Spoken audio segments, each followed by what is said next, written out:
Et on apprend que Charlemagne, il a eu des aventures avec des hommes. Pour le coup. Charlemagne a eu aussi une aventure avec des hommes, mais ils sont plusieurs à avoir des aventures avec des hommes. La société de l'époque est encore assez permissive, soit parce qu'elle n'est pas très éloignée de la Grèce antique ou de la Rome antique, où c'était des pratiques assez courantes. Il faut quand même préciser qu'on s'est beaucoup resserré sur ça.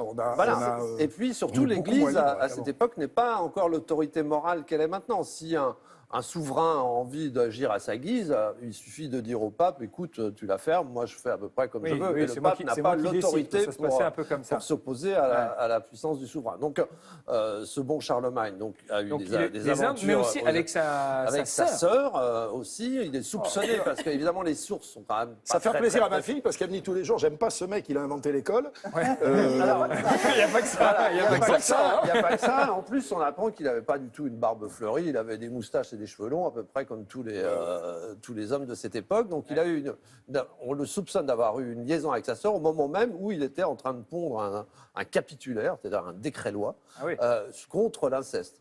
Contre l'inceste au même moment. Mais toute cette époque, quand même, il faut insister là-dessus, c'est pas la gaudriole. C'est-à-dire que les femmes sont vraiment prises comme des fécondatrices avant tout, qu'elles soient laides, moches, intelligentes, etc. Riches ou riches. Enfin, vaut mieux qu'elles soient riches puisqu'elles apportent leur dot. Peu importe, l'essentiel, c'est qu'elles fassent des héritiers. Et comme la mortalité infantile est terrible. Il y en a qui ont été répudiés d'ailleurs parce qu'elles ne pouvaient pas avoir d'enfants. Alors, ça, c'est pour Charlemagne. Il y a Henri IV aussi, dont on sait quand même, on a toujours plus ou moins entendu dire qu'il avait un appétit galant. Donc, comme son nom l'indique, ça ne veut pas dire que. C'est lui qui croyait que c'était un os. Voilà, c'est qui croyait que c'était un os et qui était justement affligé d'une maladie qu'on appellerait le priapisme, c'est-à-dire d'être quasiment sans arrêt en érection. Donc, ce bon roi Henri IV collectionnait les conquêtes, mais à un rythme effréné. Et peu importe, c'est-à-dire ça pouvait être des servantes d'auberge qui prenaient sur une table, ça pouvait être des courtisanes, ça pouvait être des princesses de rang. Parce que c'est vous qui l'avez dit tout à l'heure. C'est vous qui l'avez dit tout à l'heure. Non, parce qu'on imagine la servante d'auberge.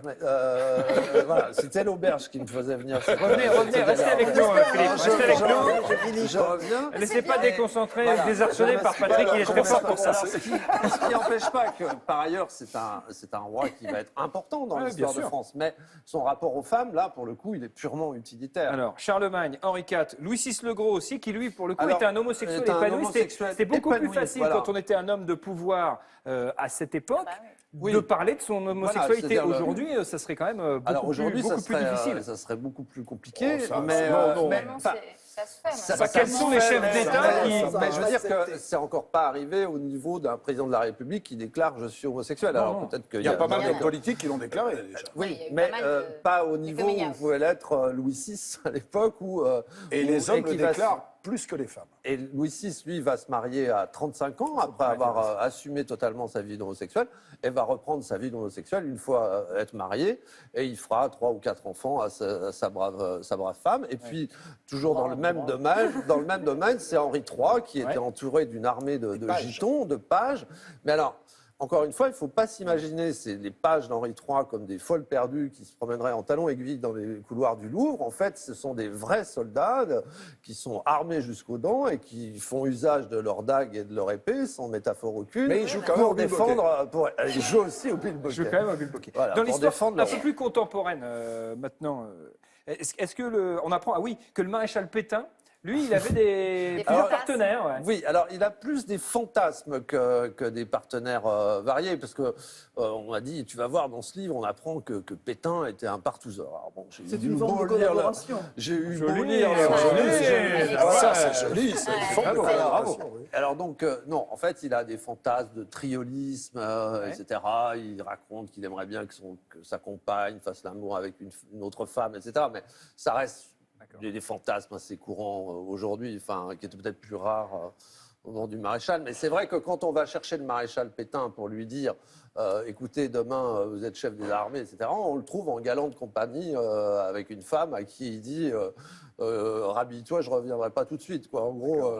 Mais tu sais qu'il y a eu beaucoup de livres sur justement la vie sexuelle sous la France collaborationniste et c'était effectivement assez c'est toujours pareil, les enfants. Un livre de Patrick Buisson. Oui, c'est un livre de Patrick Buisson. Alors là, je n'irai peut-être pas forcément chercher mes références là. Patrick Buisson. Moi, j'aime bien, c'était Clémenceau qui avait eu, paraît-il, pas loin de 1000 maîtresses. Il écrivait des lettres d'amour et il terminait toujours par mon bon souvenir à votre mari. C'est génial. Très bien. Donc en gros, le sexe et les relations sexuelles et les échanges ont influencé la France, surtout par le